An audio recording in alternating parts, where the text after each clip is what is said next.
Hello, today we are here with Gray Forest Games with Christian Forrest and Holt Gray to discuss their upcoming game, 44 BCE. Now, this is a Roman themed game, and you all know I'm a huge fan of Roman games. So, this one had caught my eye on Facebook whenever I started getting the ads popping up on my feed. And this one, I marked as one to eye for a while. So whenever found out they were going to be at Origins, I was super excited. I'm looking forward to meeting up with them while we're up there, but got the opportunity today to talk with them. So I'll let you guys introduce yourselves and talk a little bit about your game. I'm Holt Gray and partner of mine, Christian Forrest, and we started Gray Forest Games a couple of years ago with this project in mind, and it's been a really, really fun adventure, and we've learned a lot, done a lot of things right, made our share of mistakes, and tried to learn from them as well. And so, yeah, we've had a good time with this. We're excited.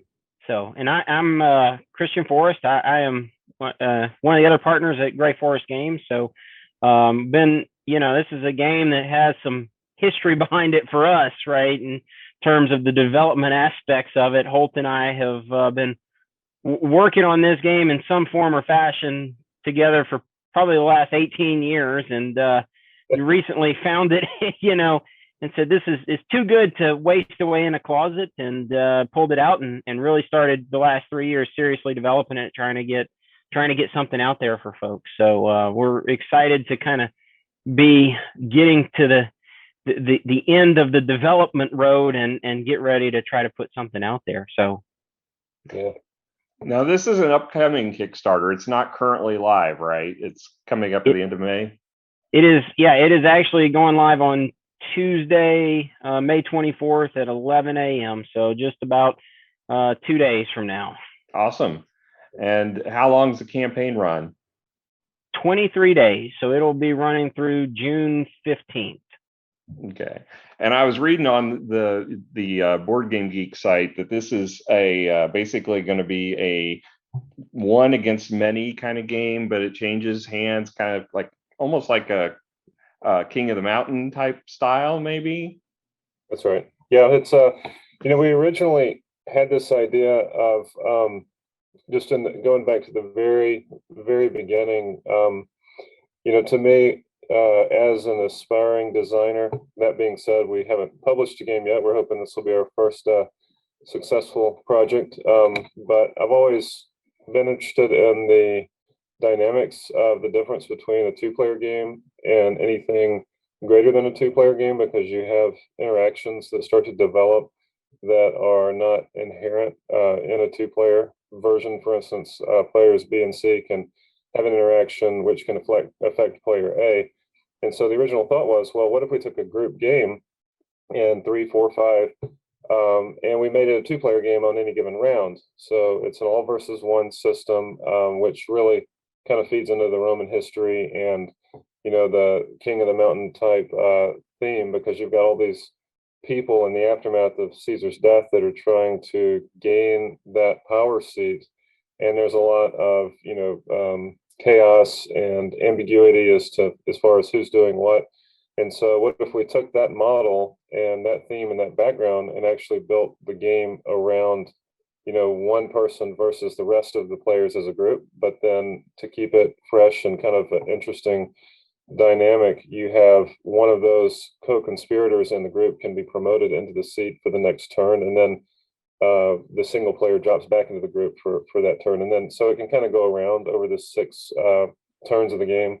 If the people don't work too well together, and they try to kind of mess with each other a little too much, there's that juxtaposition of the tension between working and being a part of the group, because you need to beat the guy that's in charge, but at the same time you need to look out for your own self-interest. So the real crux of the game lies in that tension and that maneuvering, and some Euro engine building built in for your long-term arc of the game. At the end, it's a VP based game, so that we've kind of tiered up the rounds so that each round the victory points that are given out increase, so that if things don't go your way on turn 1 or 2, you're not out of the game. I really don't like to have to sit around and play for an hour or two when I know I've lost. So we mitigate that a good bit. But yeah, that's kind of the crux of it. And I'll let Christian take it from here. I'll quit talking. No, man, I think you've covered that pretty well in terms of it. But yeah, it's a all versus one, but the one changes throughout the game based on who's simply who's the most powerful. That's right. That's right. And there is some hand management, resource management built into it. So, you can hold back on a turn and maybe spend part of your resources to help the group for the greater good. But then, in the back of your mind, the more you spend on one turn to help the group, you're going to be left with a little bit less on the next turn. You'll still get some resources added in each round, but there is kind of a slingshot. Like I'm gonna hold off, but then when I'm gonna judiciously use these resources to get the effect that I want. But there's a lot of psychology built into it as well.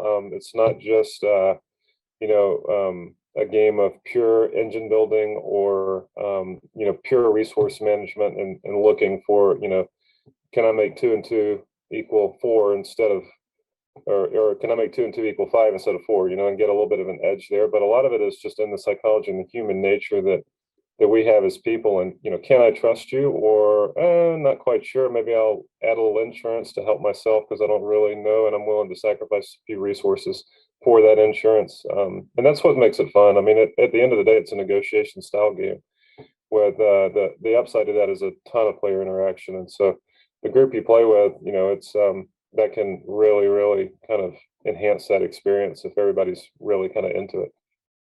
Yeah, I love like Battlestar Galactica is one of my all-time favorite games, and I love that intrigue type game. Fortunately, my wife's not as big into those kind of games, so I have to strategically plan them whenever I can find the right people. But I love those style of games, and that seems perfect for a Caesar setting, and it always interests me because like you look at themes out there and some themes just seem to lend themselves so perfectly to board games, and it's there's a lot of themes that I like. My wife's huge into Harry Potter, and we've yet to find a good Harry Potter game.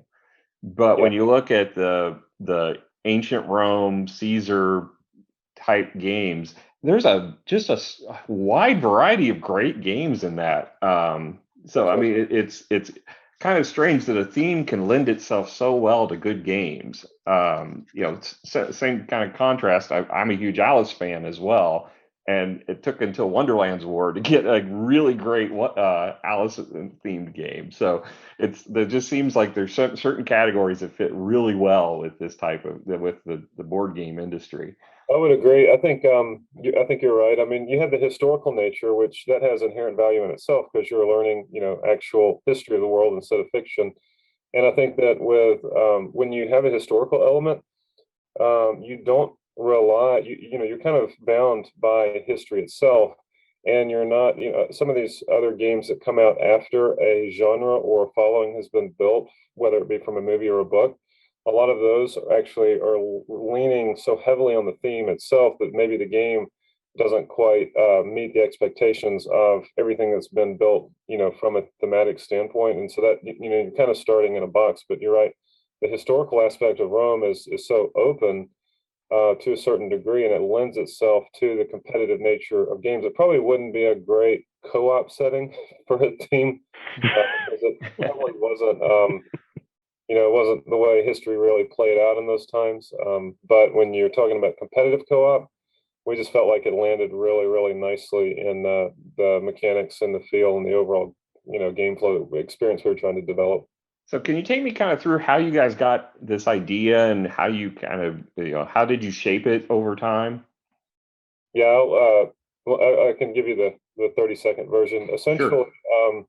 I mean, I've been a gamer my whole life, Magic, Puerto Rico, diplomacy, and really, I was sitting at a traffic light one day in dental school and about to finish. So I was like, okay, the books are almost done and I'm going to have a little bit of time. And I always loved diplomacy, but the challenge for diplomacy that I always had was you've got to get a lot of players together and you've got to have at least a half or a full day.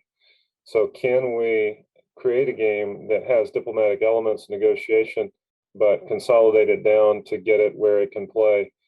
This game can play all the way to 2, but up to a max of 5. And, can we get this game in the 2-hour mark instead of the 5 or 6 hour mark? Or, play by email takes a lot longer. And but not lose the essence of what those type of games offer. And so that was kind of the core idea. Then we had the all versus one that rotates built, that kind of came on early. And then some resource management, Euro style inspiration from Puerto Rico, structures that stick with you round after round so that you're kind of building this algorithm that's going to play out, and is going to have impact over the course of the game. So it's not all just tactical turn by turn. And then Christian jumped in about 2 years into the development when it was all cardboard. This is going back in like 04, 05. And he's the one that really pinned the theme. I kind of had a Roman idea in my mind, but I didn't have it set with the characters and all the art and really like fleshed it out. And so during COVID, we kind of stepped back and we dusted this game off a couple of years ago, and that's when we really he and Kelly kind of put it together as like a professional product. I have to say, I was really stunned at this being your first game. When I looked at the board and the style and the pieces, it looked like a very high end game. It didn't look like typically when you see a startup and a first time game, it looks very, paper, very not nearly as professional as what yours looks. I was very impressed. Thank you. Yeah, we tried to, it's when so many games, it's just they're so beautiful now, right? We felt like we really needed to, in order to put something out there that we'd feel comfortable with and want to share with people. We really tried to, make it look good as we went through it. And so that's something we really focused on. And in fact, that's really the piece I think that probably the biggest piece that Holt and I were missing is like, what do we do with this? And that's kind of where Kelly really kind of came into it with her background in graphic design and being able to put everything together. So that was kind of the missing piece we had when we started is that and just the marketing aspects of it. So. Yeah, we have, we're piece snobs here. I can tell you that we are big on that. Matter of fact, we have an entire category of our on our channel is games for piece snobs, because we we love high end components in our games. So whenever I saw your game, I was like, this really shocked me that this was a first time game because it looks really nice. Thank you.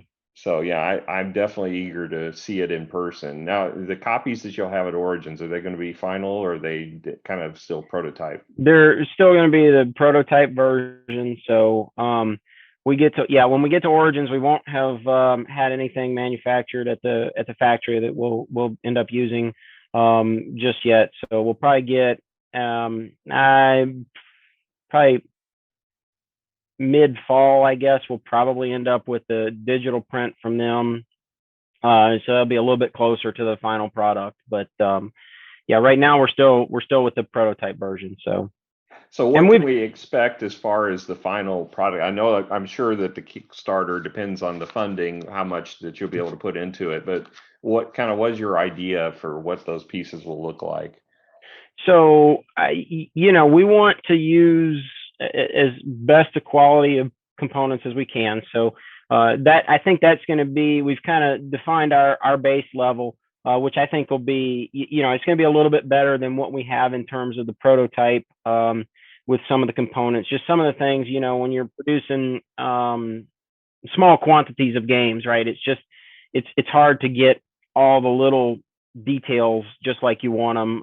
And little things like having your board wrapped or something like that, right? And so I mean, all of that will be taken care of.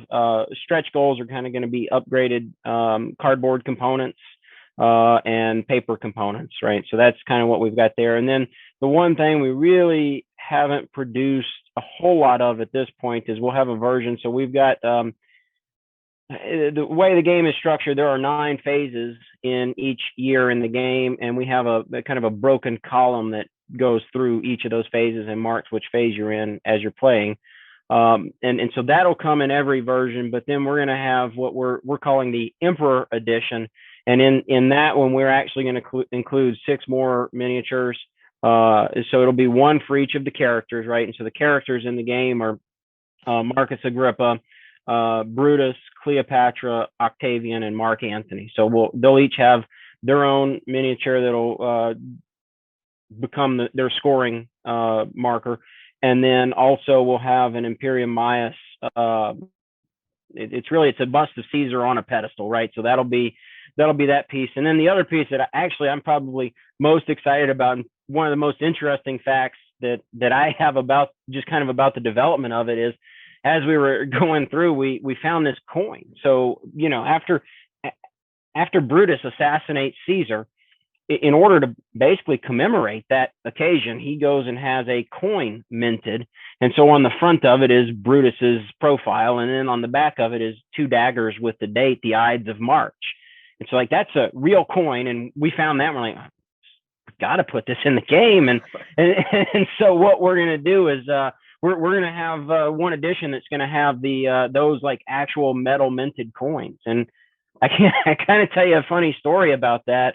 I sent those files to the manufacturer, and the coin in particular, and they said, well, I think you might need to get your coin redone. It's not even, and it's kind of got some holes in the face and things like that, and it's just I don't think it's real good. And I told him, I said, well, actually it's a historical coin that was actually produced in ancient Rome, and we intended for it to look, that's what it's supposed to look like, is worn and weathered. And they're, oh, well, in that case, it's great. It's like, yeah, actually, that was one of the things that we talked about on our Foundations of Rome review, is that they had there's all these beautiful pieces, and we all got the wash on them, and then they put coins in that were like shiny, and it was like, this is not what Roman coins would look like. But yeah, that sounds amazing. Yeah, I mean, definitely you should make it the way it was. I mean, there should be, they didn't have perfect coins back then. Yeah. It's a little off center, and they're like, are you sure you want it like this? That's what it looked like. You've answered all the questions I had on this. I'm super stoked to check this out, and our viewers, I'm hoping you guys will take an interest in this. Check them out. It's May 24th is when this goes live, and I'll be following up with another video after we get a chance to demo this up at Origins and let you know our feedback as far as the gameplay goes. It definitely is up my alley. I'm not quite sure if Miranda is going to it's up at her alley or not, so we'll see. But definitely one I want to check out. So looking forward to it. And I appreciate your all's time here today, and looking forward to seeing you guys in a couple of weeks here. Thank you so much, Randy. We appreciate your time and your interest in our project. We're excited as well. All right. Well, yeah. And make sure you all subscribe below. Make sure you hit that like button and follow along with us. So we'll be giving you updates on this and many other projects from Origin. So until next time, bye.